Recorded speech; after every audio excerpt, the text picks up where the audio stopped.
Ellison Parker tinha 24 anos. Repórter da emissora WDBJ no estado da Virgínia, era conhecida pelo entusiasmo, dedicação e pela forma como transmitia histórias locais com proximidade e energia. Adam Ward tinha 27 anos. Era cinegrafista da mesma emissora, responsável por dar vida às reportagens de campo. Profissional atento, tinha grande respeito dos colegas e trabalhava lado a lado com Ellison em diversas pautas. Na manhã de 26 de agosto de 2015, Ellison e Adam saíram cedo para cobrir uma entrevista sobre o turismo na região de Smith Mountain Lake. A reportagem seria transmitida ao vivo no telejornal matinal da emissora. Com eles estava Vicky Gardner, diretora da Câmara de Comércio local. A câmera estava posicionada, Ellison conduzia as perguntas, Adam ajustava o enquadramento. Pouco antes, uma foto foi tirada. Nela, Ellison segura o microfone sorrindo. Adam prepara o equipamento e Vicky participa da conversa com naturalidade. Essa se tornaria a última imagem registrada dos dois jornalistas antes de um crime que chocaria o país. Às 6h45, a cena tranquila foi interrompida. Um homem se aproximou por trás da equipe e abriu fogo. Ellison e Adam foram atingidos repetidas vezes, sem chance de reação. A entrevistada também foi ferida nas costas, mas conseguiu sobreviver após cirurgia de emergência. A câmera caiu e a transmissão captou os sons de desespero e os disparos, até que o estúdio cortou a imagem. Em segundos, uma reportagem comum havia se transformado em um assassinato ao vivo. O atirador foi identificado como Vester Lee Flanagan, segundo de 41 anos, ex-repórter da WDBJ, onde usava o nome profissional de Bryce Williams. Ele havia sido demitido 2 anos antes por comportamento agressivo e conflitos com colegas, mas nunca superou a saída. Alimentava ressentimentos contra Ellison e Adam e, em busca de vingança, planejou o crime de forma calculada. Gravou com seu celular o ataque, publicou o vídeo nas redes sociais e enviou um manifesto a veículos de imprensa, no qual tentava justificar seus atos com acusações de racismo, homofobia e perseguição. Enquanto o país ainda absorvia o choque de ter presenciado o crime ao vivo, começava uma perseguição policial. Flanagan fugiu em um carro alugado, fez ligações para emissoras e tentou ganhar tempo. Horas depois, foi localizado em uma rodovia. Encurralado, disparou contra si mesmo dentro do veículo. Foi levado a um hospital, mas não resistiu. A repercussão foi imediata. Famílias, colegas e autoridades lamentaram as mortes. A emissora entrou em luto e no dia seguinte iniciou sua transmissão com 1 minuto de silêncio. Comunidades locais realizaram vigílias em homenagem às vítimas e o país inteiro voltou a discutir temas que já vinham se acumulando. A exposição dos jornalistas em campo, o impacto das redes sociais na disseminação de violência e, acima de tudo, o acesso facilitado às armas de fogo. A última foto registrada antes do ataque, mostrando Ellison e Adam em plena atividade profissional, ganhou peso simbólico. Era a imagem de 2 jovens jornalistas em um momento de rotina, segundos antes de serem assassinados. Esse registro, congelado no tempo, passou a representar não apenas a brutalidade do crime, mas também a vulnerabilidade de profissionais que, mesmo em ambientes comuns, podem se tornar alvo da violência.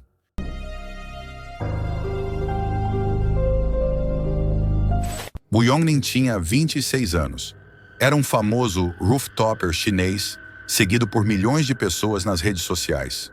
Ele se tornou conhecido por escalar arranha-céus sem qualquer tipo de equipamento de segurança, apoiado apenas em sua força física, disciplina e ousadia. Para seus fãs, era um artista que transformava o risco em espetáculo. Para críticos, um jovem que brincava constantemente com a própria vida. Em 8 de novembro de 2017, Wu decidiu encarar mais um desafio.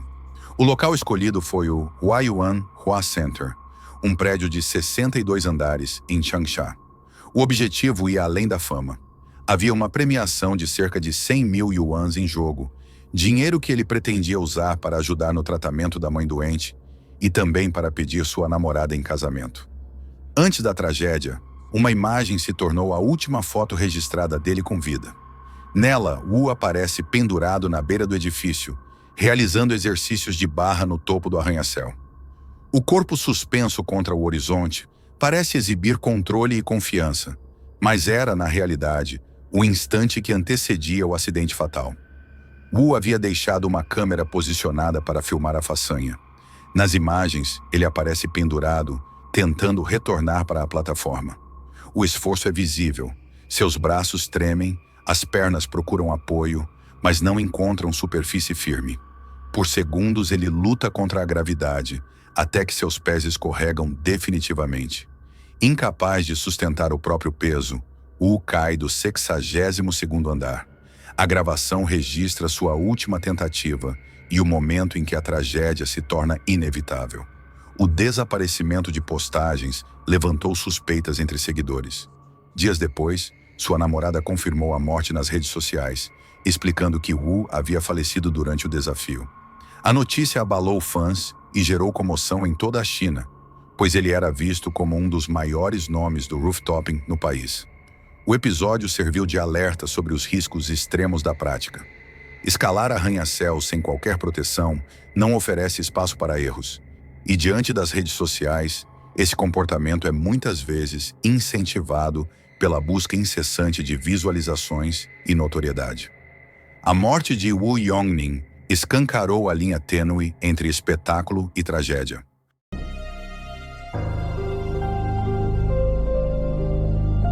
Em janeiro de 2015, George Pickering, um jovem de 27 anos do Texas, sofreu um grave derrame cerebral. Foi levado às pressas ao hospital e colocado em aparelhos de suporte vital. Os médicos realizaram exames e, pouco tempo depois, deram à família a pior notícia. George havia entrado em estado de morte cerebral. Para eles, não havia mais esperanças. A recomendação era desligar o suporte. A família ficou devastada. A mãe e o irmão, abalados, acabaram aceitando a posição dos médicos, que já preparavam os trâmites para colocá-lo na lista de doadores de órgãos. O pai, também chamado George, não conseguia aceitar a ideia de que o filho estava realmente sem chances. Ele acreditava que ainda havia a possibilidade de uma reação. Pouco antes da decisão final, o pai tirou uma foto ao lado do filho inconsciente, como se fosse o último registro daquele momento. Minutos depois, os médicos retornaram para iniciar o processo de desligamento dos aparelhos. Tomado pelo desespero, ele saiu do quarto, foi até o carro e voltou armado. Entrou novamente e ordenou que ninguém retirasse o suporte vital. Trancou a porta, apontou a arma para na entrada e permaneceu ao lado do filho, segurando sua mão com força. A situação rapidamente chamou a atenção da equipe do hospital e da polícia. O time da SWAT foi acionado e cercou o quarto. Do lado de fora, pediam para que o pai se rendesse. A mãe e o irmão, em pânico, imploravam para que ele largasse a arma. Mas ele repetia que seu filho ainda estava ali, que precisava apenas de mais tempo. Então, no auge da tensão, algo aconteceu. George, o jovem em coma, apertou a mão do pai. O gesto foi o suficiente para que o homem largasse a arma no chão e se entregasse. Os policiais entraram no quarto e os médicos se surpreenderam ao constatar que o rapaz não só havia reagido com a mão, como também abriu os olhos. Contra todas as previsões, George começou a dar sinais consistentes de recuperação. Com o tempo, voltou a se comunicar e, posteriormente, conseguiu se restabelecer. Hoje, ele acredita sua sobrevivência ao pai, que se recusou a desistir mesmo diante do diagnóstico oficial. O desfecho, porém, não foi isento de consequências. O pai foi preso e condenado a 10 meses de prisão pelo uso da arma dentro do hospital. Apesar disso, a família afirma que a atitude desesperada valeu a pena. Para eles, o gesto que parecia insano se transformou no ato que garantiu a chance de vida de George, mudando o rumo de uma história que parecia já decidida.